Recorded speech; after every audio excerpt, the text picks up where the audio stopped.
Okay, they've turned the music down, and I think that's the signal for us to get started with our panel discussion. So I know it's a little hard to get this started because you're all in conversations. We were all in conversations up here.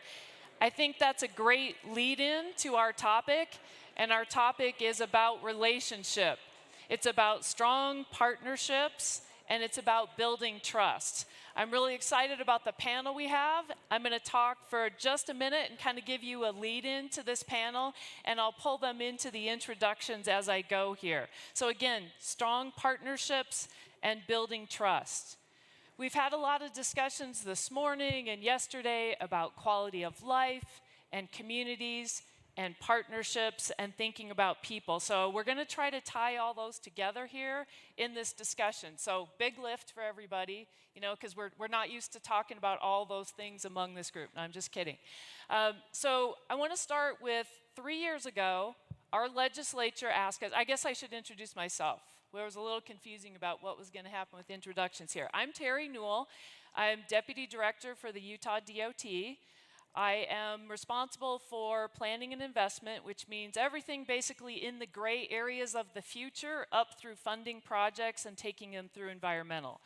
I have been at the department for 20 years. Prior to that, I was with the local government, Salt Lake County, for 7 years. And prior to that, I worked as a consultant. So I have a little bit of a varied background there.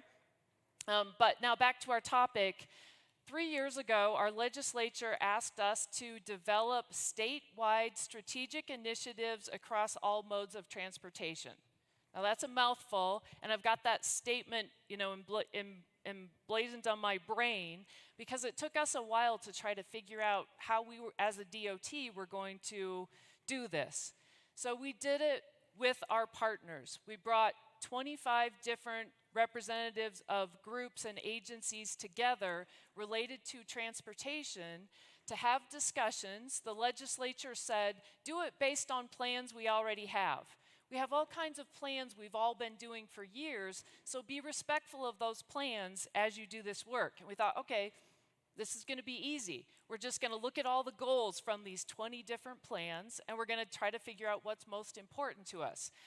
Well, couldn't come to consensus on that. Had a lot of really difficult discussions. Is strong economy the most important thing? Is access to opportunities the most important thing?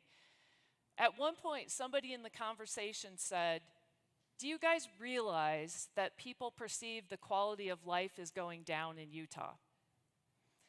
And I say that sucked the air out of the room. At least for me, it was like, we take great pride. We all take great pride in our states and the work we do. And that was a little bit shocking to say that the view of quality of life was going down. And as we looked into what the survey results showed, people were concerned about growth.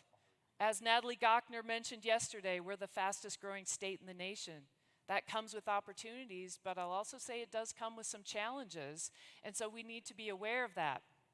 So that was kind of the premise we built our work on. The thing we could all agree on after several months was that we could all think about improving quality of life for our communities, for our citizens. That was the overarching goal of everything. Underneath that, we created a framework of things that were important to us.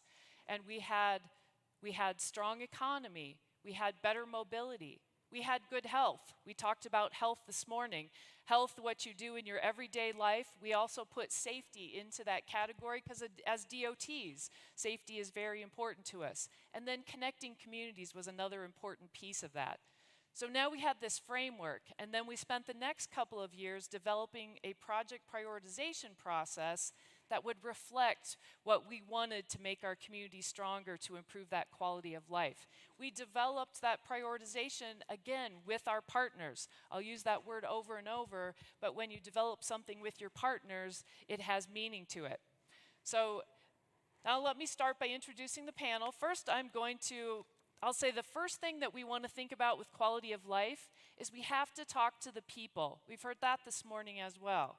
We have to talk to people in our communities and understand what they want. That's the foundation of everything. So I will introduce Mayor Dawn Ramsey.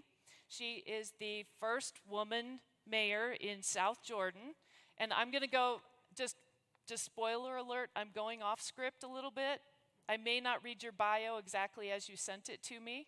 So Mayor Ramsey has, she's a little nervous now. She has been very involved in the community her entire life. And she is a volunteer, and she also is the part of the PTA State Board of, not trustees, I'm going to say the wrong thing there, directors, Board of Directors for PTA. So she has a strong history of being active in her community, and now that's culminated in her as mayor since 2018. And just let me read to you something said about her back in 2018 as she became mayor. She is fully committed to spending the time necessary to protect what the city has built and is ready to fight for what is needed to maintain and elevate the quality of life in South Jordan. So I think that's awesome, and that fits right into our topic. So once you understand what the community wants, now you need to get to planning. And so that's where I'll bring Andrew Gruber into the discussion. He is the executive director of Wasatch Front Regional Council. It's our metropolitan planning organization in the area we're in right now and stretches quite a ways to the north. So he's been in that role since 2010. Prior to that, he worked for a transit agency in Illinois and also worked as an attorney in Chicago. So for Andrew, I have a statement that he made himself when he started at Wasatch Front. Now he's getting worried. It was okay, so Andrew said, it's good, Andrew. The key challenge the Wasatch Front faces is growth. The region is expected to grow dramatically in the future. The challenge is how to enhance the livability and quality of life in our future and our children's future. So he said that in 2010. I agree with that. And it is, thank you, and it is still relevant today. And so just to take him back in time a little bit, he talked about his children's future. I think from knowing Andrew that his children were probably 8 and 10 or 11 at that point. And so now his youngest is in college, his oldest has graduated from college and is a wildland firefighter. Talk about being nervous as a parent about that. But, you know, fast forward a number of years, it's easy to mark time when you think about the age of kids. So anyway, take Andrew back in time a little bit with that one. So now you've talked to the people, you know what they want. Now you've put a plan together. The next thing you need is money. So for us, Abby is going to represent money. Okay, so Abby is the chief of staff for the Speaker of the House in Utah. So Abby has a history well before that in transportation. She was with the Salt Lake Chamber, had an emphasis in transportation when she was there, as well as she spent a decade at one of the national construction companies. So she comes with a lot of experience and partnership in the community. Now Abby's also getting nervous about what I'm going to say about her. This is a statement made about Abby.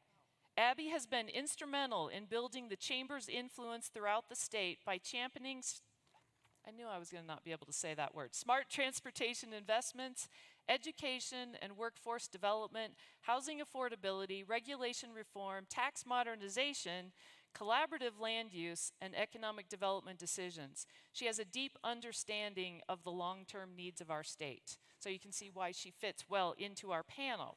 And now, so we know what the people want. We have a plan. We have the money. Now we have to do work, right, Carlton? Absolutely. So at UDOT and Utah Transit Authority, who Carlton is the chair of the Board of Trustees for, we now have a lot of work to do at this end of it. So Carlton, prior to being at UTA, Carlton was with Salt Lake County as a director for regional development. And also prior to that, as part of his public service, he was a Salt Lake City Council person for 16 years. So again, I think we should appreciate everyone's service to the public here, including Carlton. So anyway, can you give a round for mayors and city council members? Their job is thankless. So.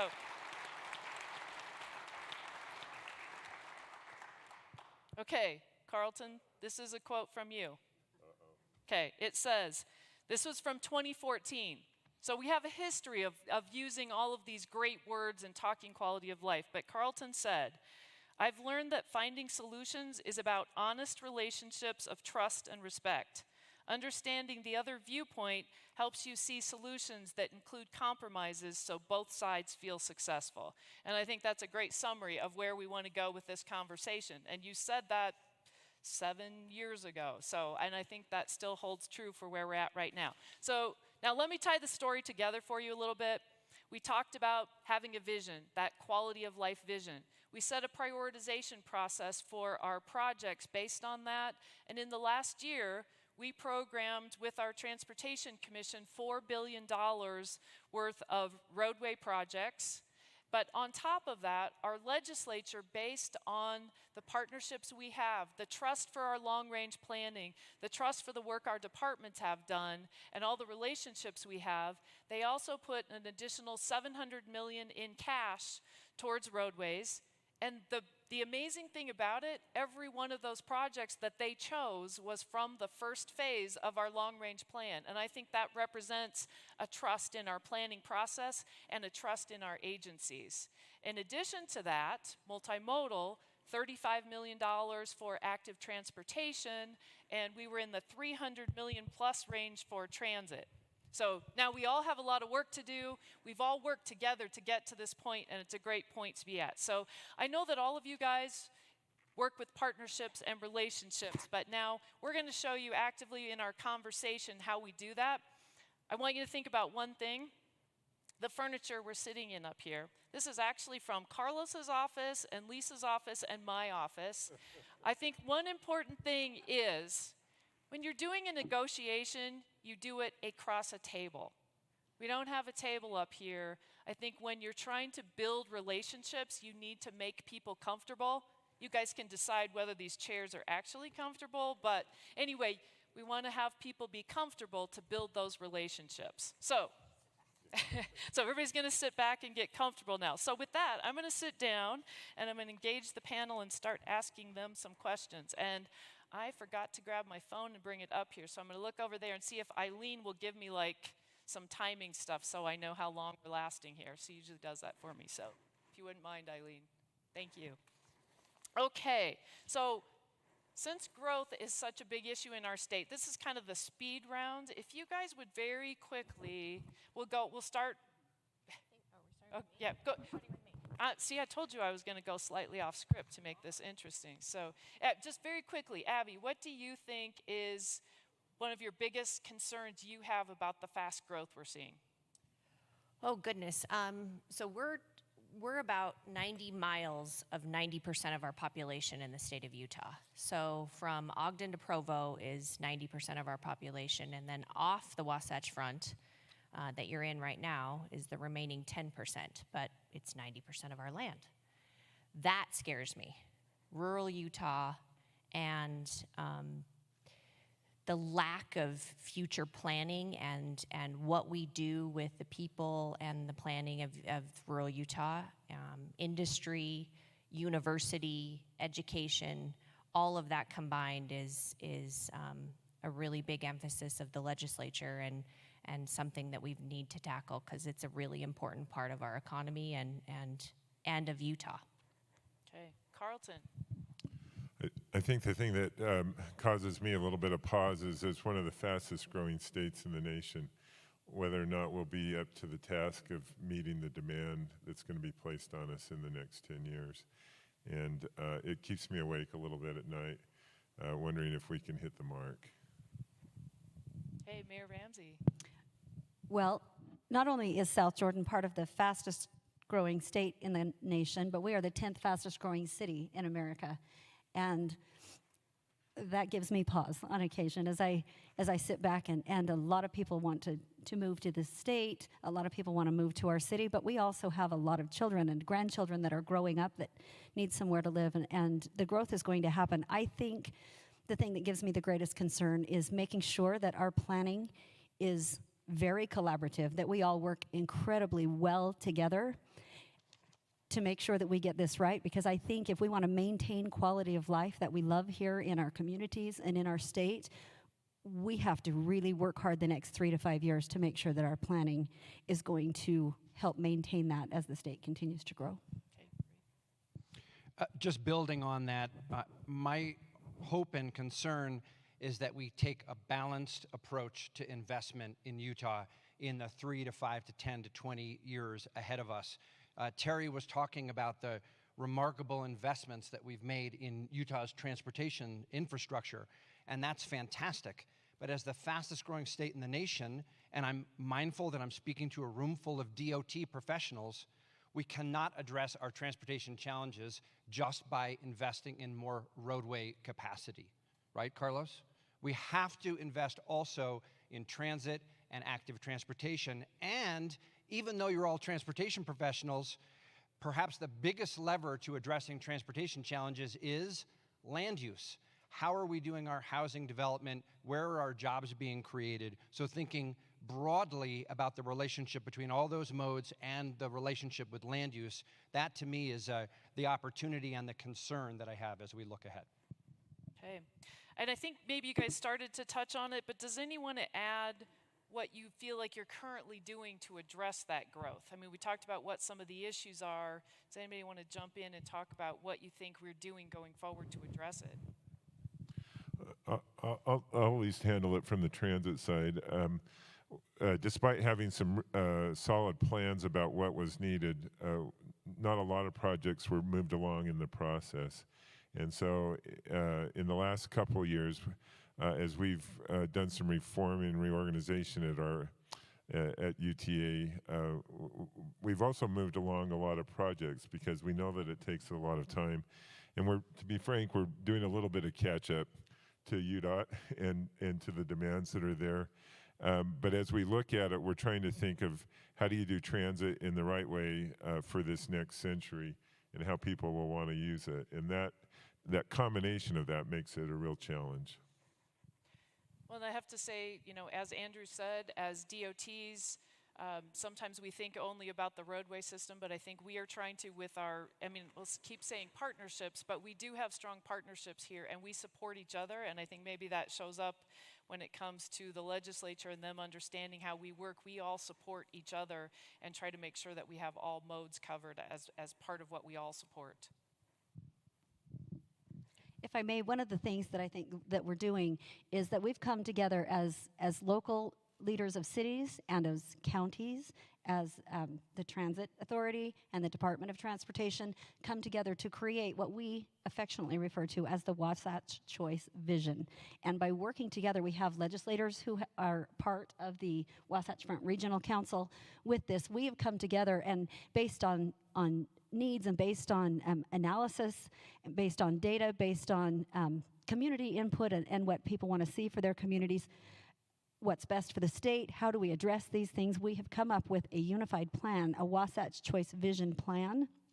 And I think that's something significant that we're doing. If we can all continue to work towards the plan, it does encompass transportation planning, transit, land use planning, where we're going to put economic development, and how we're going to emphasize putting in centers and making sure that we are addressing people not having to drive so far and not focusing on sprawl, but making sure that we have housing and economic development and transportation and transit well planned in the right places. That's going to impact our air quality, which is a concern here on the Wasatch Front. As we are surrounded by our beautiful mountains, we get a little bit of a bowl that can trap some nasty air sometimes. So I think working toward the Wasatch Choice Vision and having that be a unified plan is something that's significant that we're working on.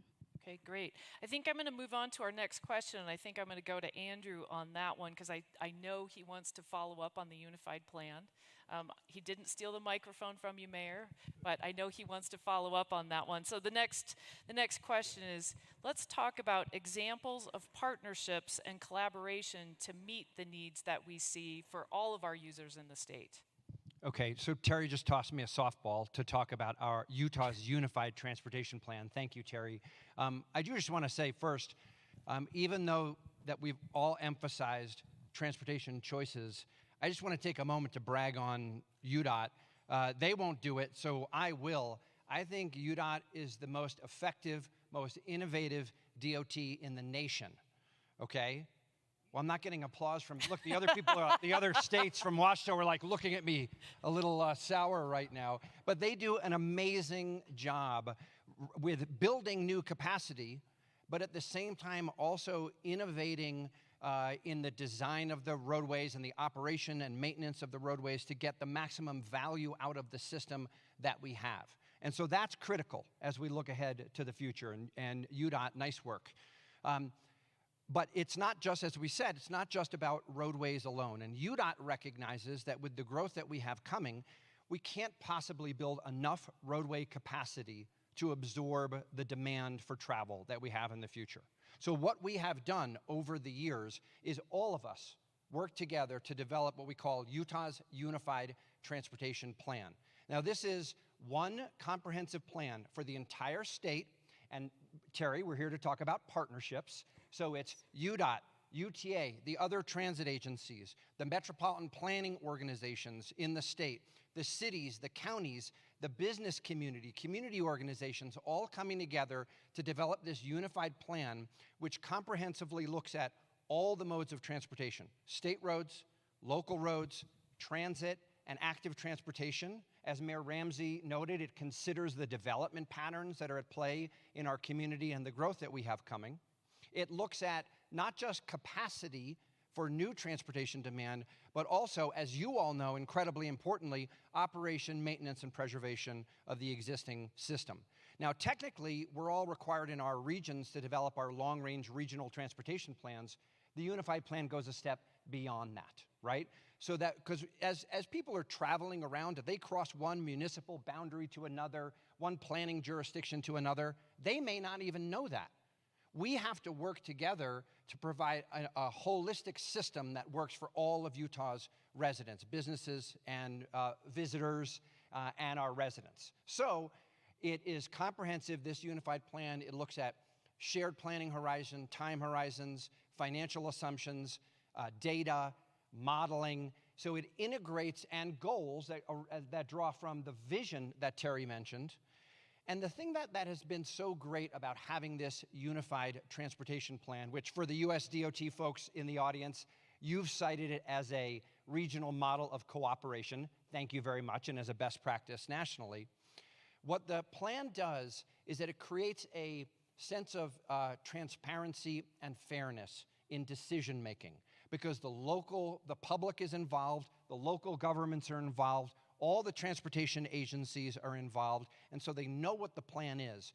And we establish what's needed out over the next 30 years in the plan, and then you all know this, right? It's broken out into phases, and the next 10 years is considered the first phase of that unified transportation plan. And I'm happy to say that what UDOT has done and what the legislature has done is recognized that from a political perspective, I'm not going to say be naive and say there's no such thing as politics in decision making. We all know that there is.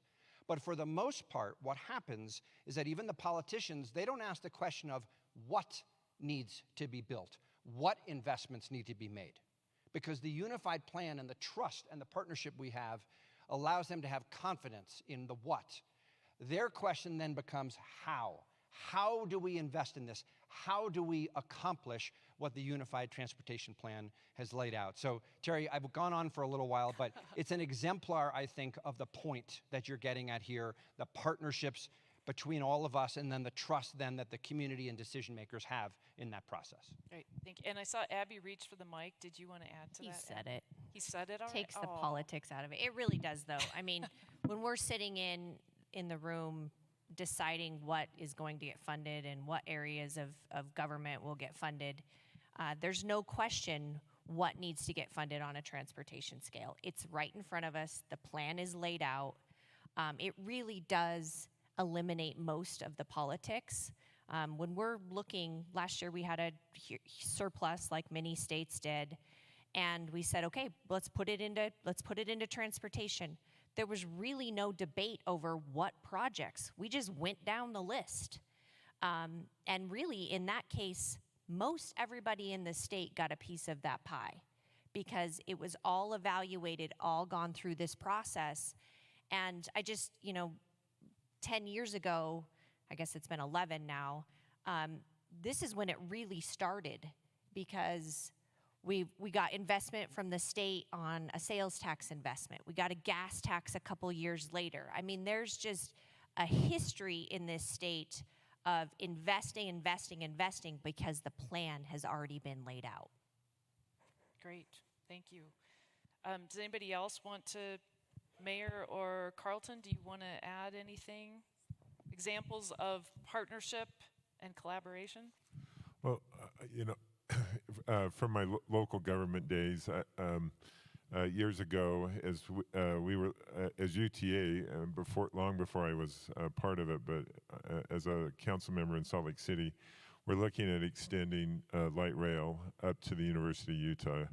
Most know University of Utah is our flagship university, a large research and medical centers associated with it. And as it was growing, there was no way it could be successful without having a strong transit component to it. As we looked at a number of alignments, the one that seemed to make the most sense was up a state highway.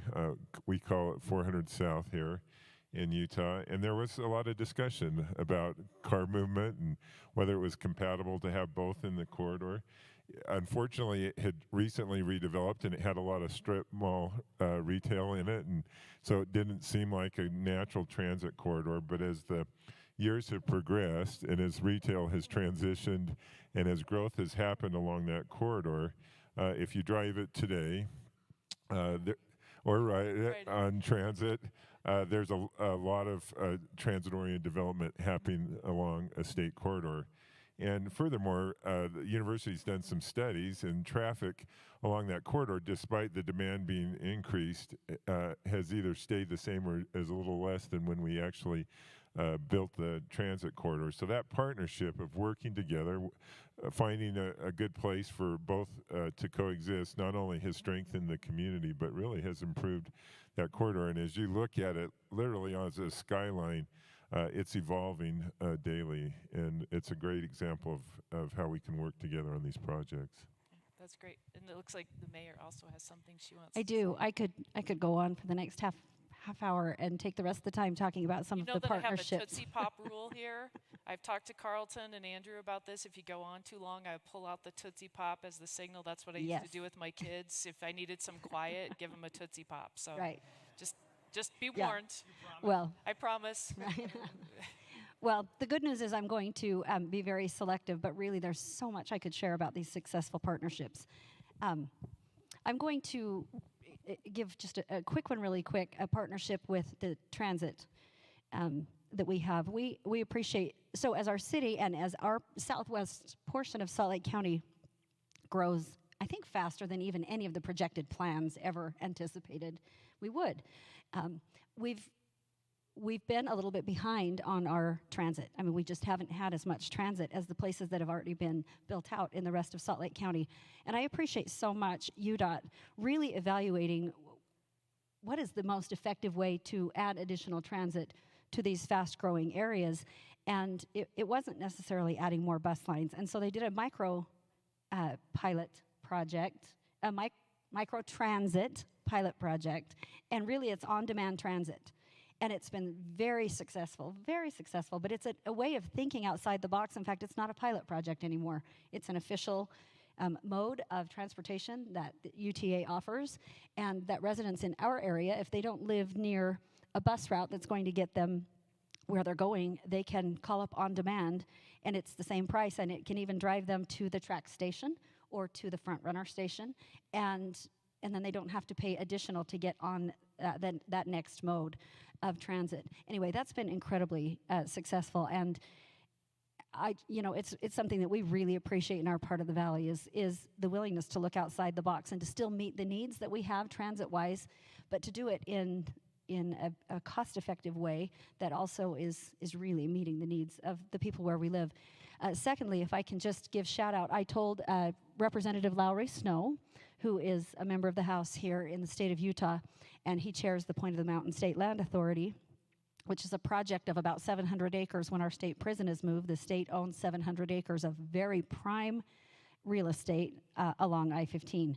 And it's really, for today's world, a fairly unprecedented opportunity. It's a big opportunity for us. And I serve on that Land Authority with Representative Snow, and he asked me, he said he would excuse me from our Land Authority board meeting right now to be here if I would mention how grateful he is, and the rest of us working on it, for the partnerships that we have with both UDOT and UTA in working on that. One of the things that was important for us as we plan out this 700 acres for the state is to make sure that we had adequate roadway and that we also had adequate transit access. And these partners have been so good to work with us in that planning as we're looking at that. And we've had to give and take some. We really wanted to be able to bring the TRAX line through there. And it turns out that it's going to be much, much more cost effective and very effective to do a bus rapid transit instead. And so there's give and take, but working together, these partnerships is how we've really been able to plan. And I do think it's going to be what's going to help us succeed as we continue to grow. So, Okay, next one I'm going to throw to Abby first. So Abby, what in your background has prepared you to work in a collaborative way? We've kind of talked about projects, but let's get to that. What helped you figure out how to be a collaborative person and want to form the partnerships? Can I tell a short story without getting a Tootsie Pop? Okay. Well, we'll see. Okay. So I spent 13 years in the private sector working for a national construction company here in Utah, and I worked a little bit in California as well. But when I came back from California, it was 2007, and my boss here at the time said, you know what, I really need you to go get into government affairs. I have an engineering background. I didn't have a clue what that big tower, on the hill was, or the people inside of it, what they do. But I said, okay. So I walked in the first day, and the first person I saw was Linda Hull, who's the government affairs director for our state DOT. And I knew her because of the work that I did with UDOT before. And I immediately, she probably doesn't even know this, I immediately clombed onto her because I thought, I gotta stick with this lady because I don't know what the heck I'm doing here. And just walking around with her for the first couple weeks of the general session in 2007, I met all of these people. From Andrew and I guess it was your predecessor at the time, you weren't here in 2007, but the UTA folks, and I just met everyone. And I thought, these are my people. This is awesome. We can get stuff done with the legislature because there's embedded trust. And fast forward a couple years later to 2010 when we got some monumental legislation done. It's exhilarating. It's just absolutely exhilarating to accomplish something that you're setting out to do, but you're not doing it individually. You're doing it as a team. And it's Team Utah that really goes out and advocates for the investment that we receive. And it still happens today. I mean, when we're talking transportation, Carlos comes in, but Carlton comes in the room, and Andrew comes in the room, and we have mayors come in the room, and county people come in the room, and they're all advocating not for their personal interests, but for the statewide interests. And that makes it really easy for our legislators to invest. We have 45 days, which is 33 really working days. And I told you that we had an immense amount of surplus. And this idea didn't come till like the last 2 weeks of the session to go, we gotta just dump money. And where did we do it? The most trusted place we have, in transportation.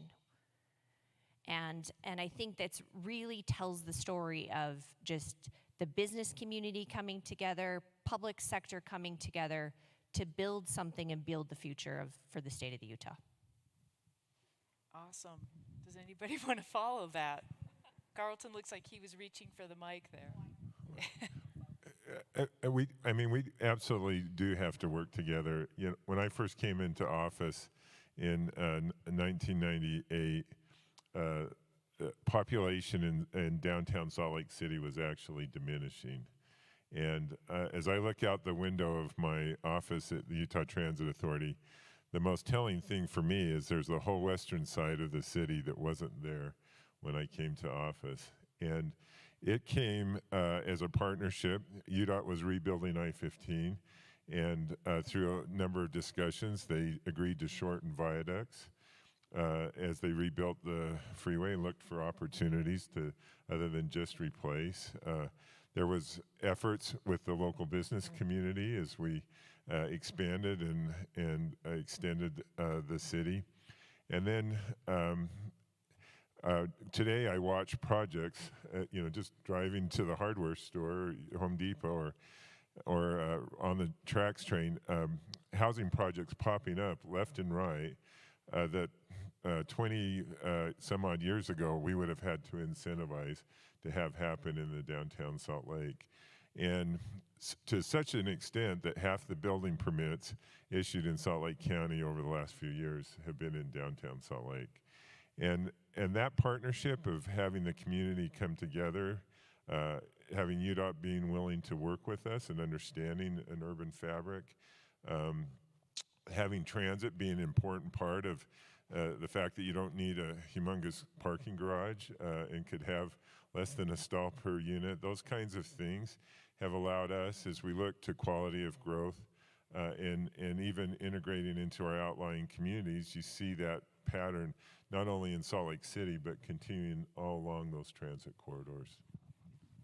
Andrew? Yeah, so Terry, the question you asked is what's in our background that allows us to have strong partnerships now. And as you mentioned, before I was in Utah, I worked for 15, 20 years in and around the transportation industry in Illinois. Now, because this is WASHTO, not ASHTO, I can talk about Illinois a little bit, right?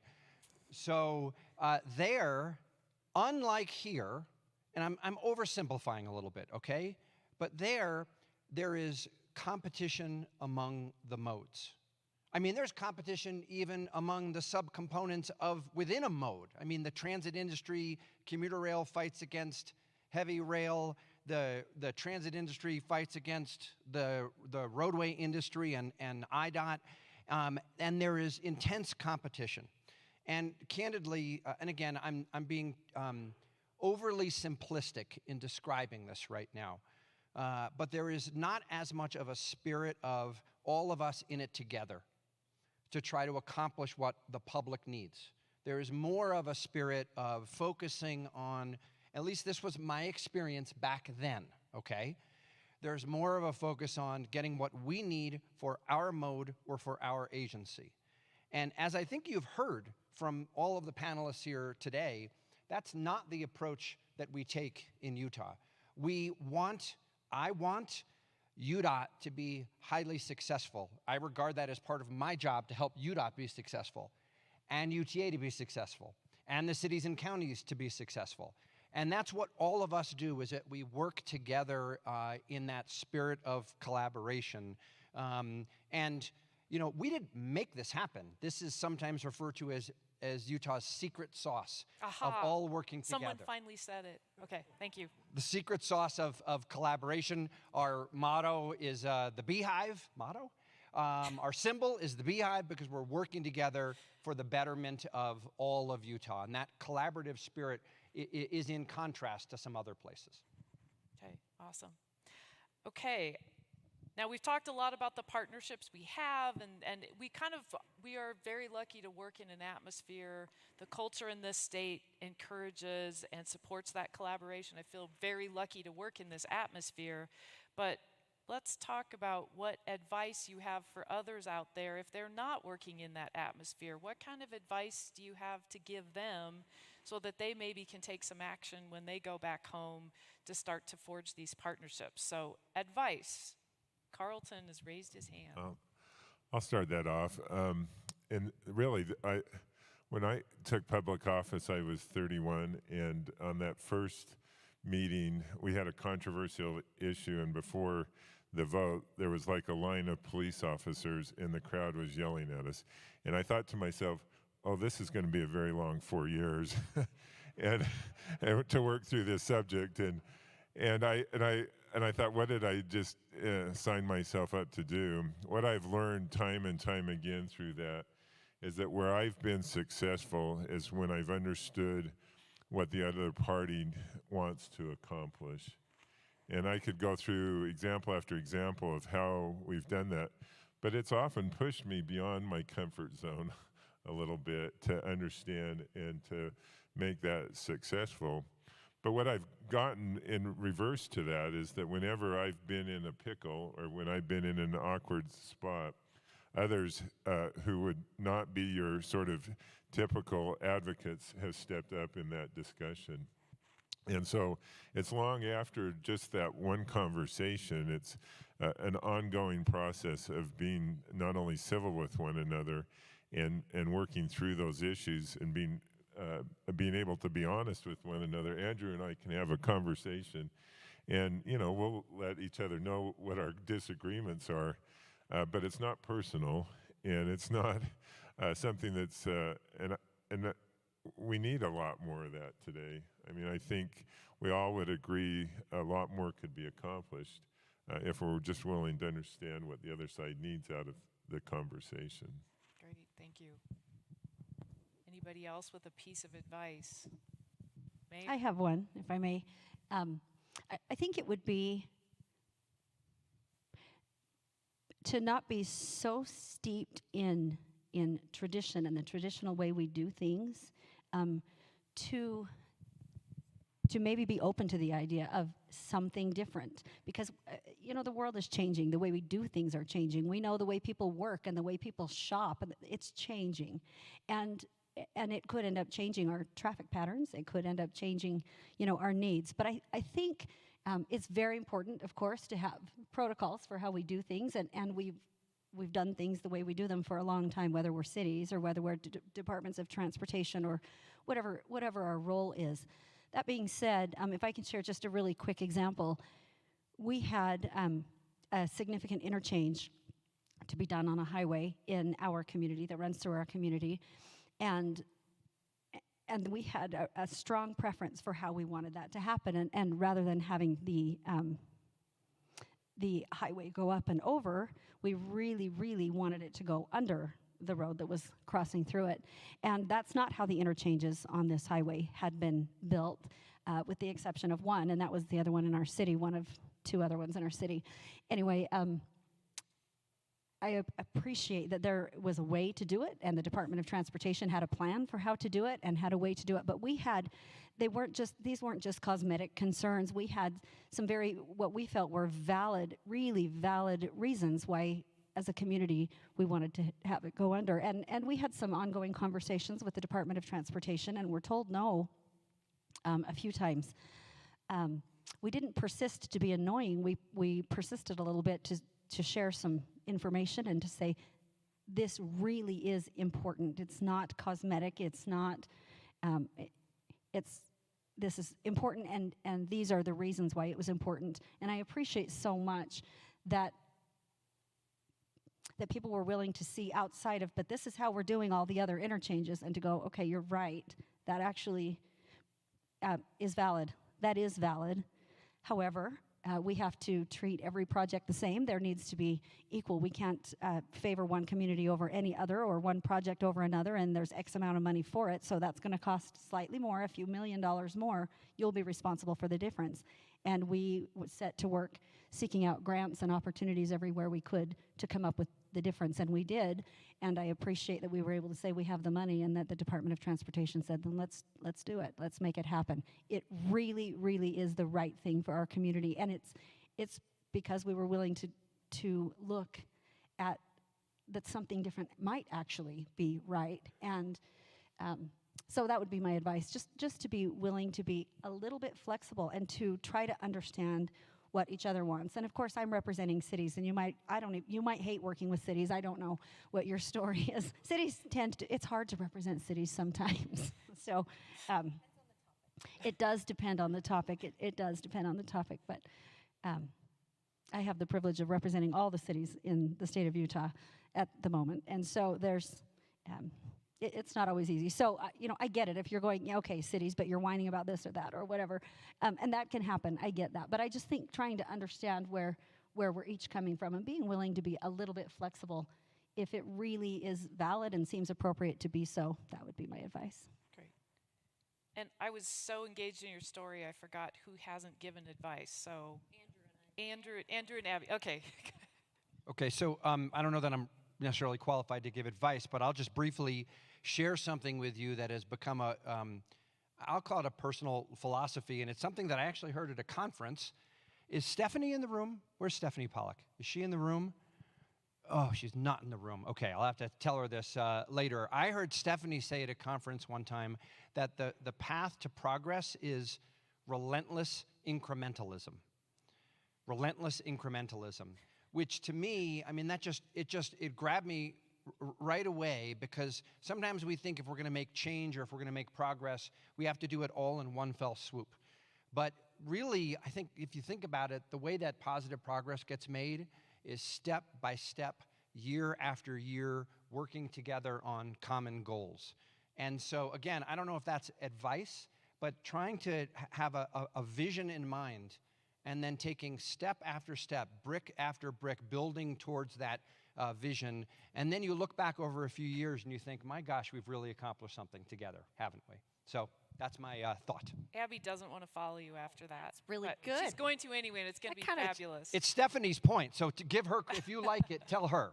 That kind of brings a tear to my eye. But yeah, I mean, I guess my advice would be just continue to grind. Just continue to, I mean, honestly, I think it goes against what that guy before me, just the speaker before me said. But I mean, if you can, because you guys are DOT folks, but if you can bring partnerships together and year after year continue to build on that trust, because it's not what you know, it's who you know, right? And if you can continue to build those relationships and prove that you can put out a great product and you're working collaboratively and you're not necessarily always working for your personal interests or your DOT, that you're working for your transit agency or you are working with your cities to figure out a way, I mean, that is where the secret sauce, that's where the magic happens. I really wish as the state government, we could take other topic areas that are really hard to tackle and have this model. We don't have this model in housing right now. We don't have this model in water. We're really making it up as we go along, and frankly, a little crass here, we're pissing a lot of people off in the process. We don't make people mad when we invest in transit and roads because it's a plan that's laid out and people are bought into the plan. So just if you can get your communities to come together, your communities meaning all the different interests to come together and work on a common goal, I think that would be my greatest advice. Okay, awesome. And with that, and Eileen, I she's giving me it, but I can see 2 watches here in the distance, so I'm good. I think we're just. Oh, and there's a timer. Okay. All right. Awesome. I didn't pay attention because I was just absorbed in the conversation. So I'm just going to wrap this up, and I'm going to refer to my notes because you listened to Natalie Gochner yesterday, and she's a fabulous communicator. She always says you need to do things in threes, and I could not get it down to 3 things, so I have 4 things. So I'm going to refer to my notes because I swear that I'm going to end up with 3 and go, oh shoot, what was the other one? So just to wrap this up, advice for forging partnerships. Okay, so first establish the relationship, and so do it in a comfortable way. Remember, sitting in the comfortable chairs, make the relationship comfortable at the beginning. You're going to have enough hard stuff later. So establish the relationship, and then understand your common goal. If you don't have a common goal, all of it doesn't matter. Our common goal is clearly quality of life. That's the one thing we can all roll up to, and you heard it over and over. Everybody's been saying it for years. You heard in the history of pulling stuff that I found on Google last night. But you can hear the history. Everybody talks about quality of life and working together. It's not a new thing. It's been going on here for a long time. So now you forget what the first 2 were. Establish the relationship. Understand your common goal. Here's another important thing. Put yourself in someone else's shoes. I think Carlton mentioned this earlier. Try to see it from someone else's perspective. If you don't do that, you won't be empathetic to their position. So I'm going to keep repeating them again. Establish the relationship. Understand the common goals. Put yourself in someone else's shoes. I got to 3, and I got 1 more for you. And Carlos may know what this one's going to be. Don't assume bad intent. So it's always important to think that somebody else has good intent, because I think it changes how you think about how they behave and what they do and how willing you are to work something out with them. So with that, I want to thank the panel. I'm honored to have you all up here on stage. I've really enjoyed this, and you can see that we enjoy each other's company, and that's all part of having those good partnerships and relationships, because we will hit hard points. All of us will hit hard points with each other, you know, in the upcoming, you know, sessions coming up. Abby graciously gave us time. It's interim week, and she's crazy busy, so much appreciate that she was here, because I think it really rounded out this discussion well. So anyway, if you would give a round of applause for our fabulous panel.